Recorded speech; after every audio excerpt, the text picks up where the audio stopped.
আসসালামু আলাইকুম, আমি মোহাম্মদ আফসারউদ্দিন বলছি। আজকে এই বাইয়ের গাড়িটা কাজ করছি হচ্ছে গিয়ার অয়েলের, মানে গিয়ার বক্সের ক্যালিব্রেশন মিলানো হয়েছে। গিয়ার বক্সের ক্যালিব্রেশন মিলানো হয়েছে। উনি মূলত আসছিল, আপনি কি কারণে আসছিলেন একটু বলেন। আমি ট্রেনিং মিলানোর জন্য আসছিলাম। তো আপনি যেটা বললেন যে গিয়ার ট্রেনিং এর সমস্যা না, এটা গিয়ারের সমস্যা। পরে আমি অন্য এক জায়গায় গিয়ার ক্যালিব্রেশন, গিয়ার অয়েল পাল্টাইছি, গিয়ার ক্যালিব্রেশন করাইছি, কিন্তু ঠিক মতো হয় নাই। আপনি যেটা বললেন যে গিয়ার অয়েল অনেক বেশি হয়ে গেছে, 1.5 লিটারের মতো বেশি। তো যেটার কারণে গিয়ারে অনেক বেশি প্রেশার পড়ছে, অনেক ক্ষতি হওয়ার সম্ভাবনা ছিল। সেটা থেকে আপনি সমাধান করে দিলেন সুন্দর করে। উনি আসছিল টিউনিং মিলাইতে, আনার পরে এখন আমি চালায় দেখলাম যে ওনার আসলে টিউনিং এর সমস্যা না, সমস্যাটা হচ্ছে গিয়ার ক্যালিব্রেশনটা ঠিক নেই। এখন আমি চালাইলাম, চালানোর পরে আমি দেখলাম যে পিক আপ ফাইটা যেতেছে, কিন্তু টান উঠতেছে না, ক্লিয়ারলি টান উঠতেছে না। এটা আবার সিবিটি গিয়ার গাড়ি, এটা ক্যালিব্রেশন মিলাইতে হয়। এখন ওনার আমি বললাম, উনি বললো ভাই আমি 2 মাস আগে অয়েল চেঞ্জ করছি, আমার হয়তো অন্য জায়গায় সমস্যা থাকতে পারে, আপনি তারপর আপনার মতো দেখেন।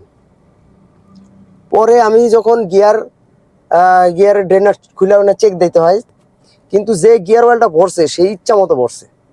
মানে আপনার দেখা গেল লাগবো, মানে এটা এই গাড়ির হিসাবটা হচ্ছে কিন্তু একটা গ্যাসের মতো থাকে আর কি। ওটার মাধ্যমে আপনার এই বাঁশির মতো, এই বাঁশিটা একটু এত বড় থাকে, ওয়ালটা ভরতে ভরতে ভরতে ভরতে বাঁশির মাথায় হোল আছে, ওভার হইলে এই হোল দিয়ে আবার রিটার্ন পড়ে যায়।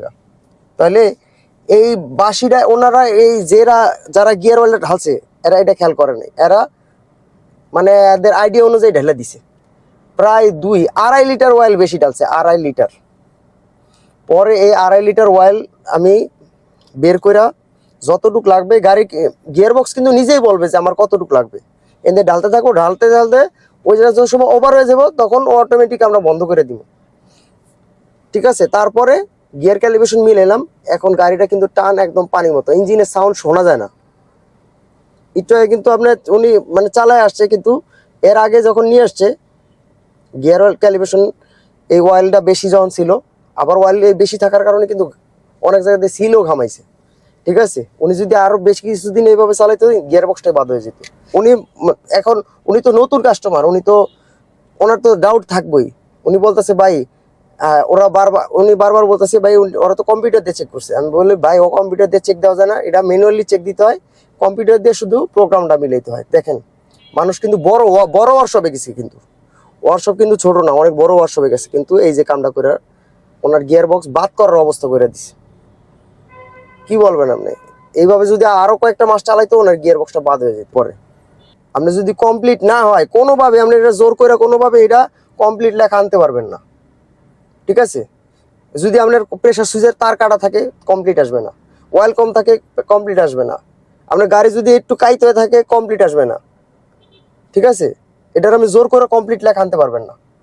আর এরকম বড় প্রতিষ্ঠান দেখাম, আমার অনেকেই দেখলাম যে বড় বড় প্রতিষ্ঠান থেকে আসতেছে আমার এই জায়গায়, কিন্তু কোনো কাজ ঘোড়ার ডিম কিছুই করে নেই ভাই, কিছুই হয়নি কাজ। এই যে বাড়িটা চালাইতেছে এখন কি বুঝেন আপনি? এখন তো ভাই আপনি আপনি কোন আগে কাজ হয়েছে না আগের কাজ হয়নি? হ্যাঁ, এখন হইছে, এখন তো চালাইলাম খুব হ্যাঁ, সুন্দর। আগে আগে যে কইরা নিয়ে আসছেন আপনি তো হ্যাঁ। অনেক বড় গলায় বললেন ভাই হ্যাঁ। আমি বড় জায়গাতে করছি, ভালোভাবে করছে, কম্পিউটার দিয়ে করছে। জি জি। হ্যাঁ, এখন তো ভাই এখন এখন আপনার বড় গলা কই গেল কোন? হইলো কথাটা হইলো? এখন না। আপনার মতো এরকম সবাই বড়টা মেশিন দেখে, আর দেখে কি বড় একটা ওয়ার্কশপ দেখে, কাজ হইলো না হইলো এই খবর দেখে না। এই গিয়ার বক্সটা বাদ দিলে কি করতেন? আজকে 1 লক্ষ টাকা খরচ যেত। হ্যাঁ, কি যাইতো না? জি জি, যাইতো অবশ্যই। তাইলে? যাক ভাই, আপনারও ছেলে অন্তত হুম। বাঁচলাম। আপনার এখানে না আসলে তো ভাই আমি বুঝতেই পারতাম না যে আসলে সমস্যাটা এত বড় একটা সমস্যা থেকে। হ্যাঁ, এবার গাড়ি চালান চালান, ঠিক আছে। মনে করেন প্রতিষ্ঠান প্রতিষ্ঠান মেন না, এখন প্রতিষ্ঠান আছে, প্রতিষ্ঠান যে চালায় সে অবশ্যই ভালো কাজ করে, নাহলে তো প্রতিষ্ঠান এমনি এমনি দাঁড়াইতো না। কিন্তু প্রতিষ্ঠানে যারা কাজ করে ওয়ার্কার, এরা এই কাজগুলা ওই ওয়ার্কাররাই করে রাখতে দিছে। ক্যালিব্রেশন করে আপনি নিজে চোখ দিয়ে দেখে নেবেন, আপনার তো আল্লাহ জ্ঞান বুদ্ধি দিছে না, যাচাই বাছাই করে নেবেন। হ্যাঁ ভাই দেই তো স্ক্যানারে আপনি তো করলেন, এটা লেখাটা ঠিক আছে কিনা দেখি। যদি গিয়ার ক্যালিব্রেশন কমপ্লিট আসে, ওখানে লেখা আসবে CVT oil pressure calibration is complete. আর যদি না হয় তাহলে CVT oil pressure calibration has been not met, এটা লেখা আসবে হ্যাজ বিন নট মিট, মানে মিল হয় না, এটা অ্যাডজাস্ট হয় না। অনেকে ভয়তে চেঞ্জ করতে চায় না। আমার কাছে অনেক অনেক কাস্টমার আসে, ভাই আপনি গিয়ার অয়েল কতদিন আগে চেঞ্জ করছেন? ভাই আমি তো চেঞ্জ করি নাই, আমি 3 বছর ধরে আমি গাড়িটা নিচ্ছি চালাচ্ছি। আমি কি কন, 30,000 কিলো হলেই চেঞ্জ করে ফেলাইতে হয় বাংলাদেশের যে গিয়ার অয়েলটা। আর যেটা আপনার অরিজিনাল গিয়ার অয়েল জাপান যেটা দিয়ে দেয়, এটা 1 লক্ষ কিলোমিটার চালানো যায়, 1 লক্ষ। আর বাংলাদেশে গিয়ার অয়েল তো বোঝেন, বাংলাদেশ সবকিছু তো 2 নম্বরে ফার্স্ট ক্লাস। এখন এখানে দেখা গেল এই অয়েলগুলো 30,000 কিলোর অতিরিক্ত বেশি চালানো ঠিক না। এখন অনেক অনেক কাস্টমারে বলি ভাই আপনি 30,000 কিলো হয়ে গেছে, আপনি চেঞ্জ করে নেন। ওনারা ভয়তে চেঞ্জ করতে চায় না। আসলে কারণটা কি? অবশ্যই তো কারণ আছে। এটার কারণ হচ্ছে এই যে কিছু কিছু মিস্ত্রিরা আছে, এরা কাজ বোঝে না।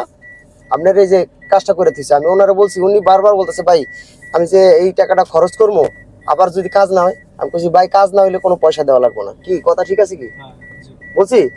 আমার এই যে কাজ করবেন, কাজ হবে, কাজ পছন্দ হবে, তারপর আপনি বিল দিবেন। কাজ হবে না, বিল দেওয়ার দরকার নেই। শর্টকাট হিসাব আমি বুঝি। চালাইতেছেন ভালো লাগতেছে না খারাপ লাগতেছে? ইঞ্জিনের সাউন্ড বোঝা যায় এখন কানে? খালি চাক্কা কটা ঘুরতেছে, এই শব্দটা কিন্তু আসতেছে। আর কোনো শব্দ আছে এক্সট্রা? ঠিক আছে, কাজ হয়েছে, উনি বিল দিব ইনশাল্লাহ। ভাই মানুষ খুশি হয়ে বিল দিব, ঠিক আছে? এই জিনিসটা খেয়াল রাখবেন।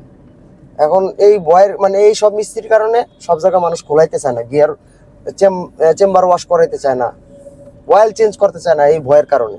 ঠিক আছে, আপনি আসবেন, আমার এই যে আসবেন, কাজ করাবেন, ইনশাল্লাহ পারফেক্ট ভাবে কাজ করবো। আর আমি অবশ্যই থাইকে কাজ করবো। পোলাপান দিয়ে কোনো কাজ করাবেন না, এরা ভুল করে।